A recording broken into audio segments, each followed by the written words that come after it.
বৈরী আবহাওয়ার কারণে সিলেটের বাজারগুলো এখনো জমে ওঠেনি। আমি এখন আছি সিলেট সিটি কর্পোরেশনের সবচেয়ে বড় স্থায়ী যে গরুর হাটটি কাজীর বাজার, সেই কাজীর বাজার এলাকায় আপনারা দেখতে পাচ্ছেন আমার পেছনে এখানে কিন্তু বিভিন্ন ধরনের গরু এখানে বিভিন্ন জায়গা থেকে দেশের বিভিন্ন প্রান্ত থেকে এখানে নিয়ে আসা হয়েছে।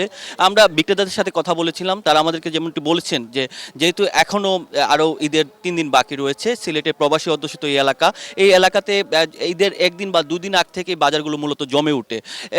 এই জমে ওঠার না কারণ আরেকটি কারণ তারা বলছেন, যেহেতু বৃষ্টি হচ্ছে গত 2 দিন থেকে 3 দিন, সেই কারণে কিন্তু এই বিক্রেতা কম হচ্ছেন। আমরা এই বাজারগুলোতে দেখেছি যে জাল নোট শনাক্তকরণ বুথ এখানে তৈরি করা হয়েছে, যাতে কোনো ধরনের জাল নোট তারা এই বিক্রেতারা প্রতারিত না হন, এবং ক্রেতারাও যাতে এই ধরনের জাল নোট নিয়ে এসে কোনো ধরনের যারা বিক্রেতা গরু এবং ক্রেতা তাদের যাতে কোনো ধরনের জাল নোটে যে একটা সমস্যা তৈরি হতে না পারে, সেজন্য বুথ এখানে রয়েছে। একই সাথে এই গরু ছোট এবং বড় জাতের গরু আমরা এখানে লক্ষ্য করেছি, বিশেষ করে ফিজিয়ান এবং নেপালি এবং দেশি গরু, এই 3টি গরুই আমরা বাজারগুলোতে লক্ষ্য করেছি।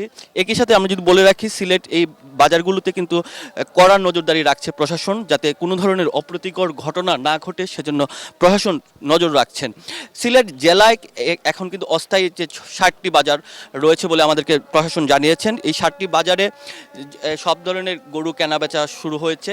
তো এই 60টি বাজারের মধ্যে যে জেলার সবচেয়ে বড় বাজার কাজীর বাজার, সেই কাজীর বাজারে আমরা সকাল থেকে লক্ষ্য করেছি ক্রেতা বিক্রেতা একেবারেই কম।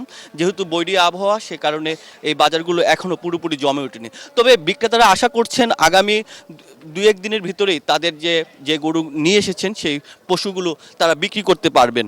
তাদের সাথে কথা বলেছিলাম, তারা যেমনটি বলছেন ছোট গরু 50-এর মতো করে, এবং মাঝারি আকারের গরু 1 থেকে 1.5 লক্ষ, এবং বড় জাতের গরু 20 থেকে 22 লক্ষ টাকার মতো তারা দাম চাচ্ছেন। তবে ক্রেতারাও কিন্তু বলছেন যে অন্য বারের তুলনায় এবারে গরুর দাম অনেকটাই বেশি।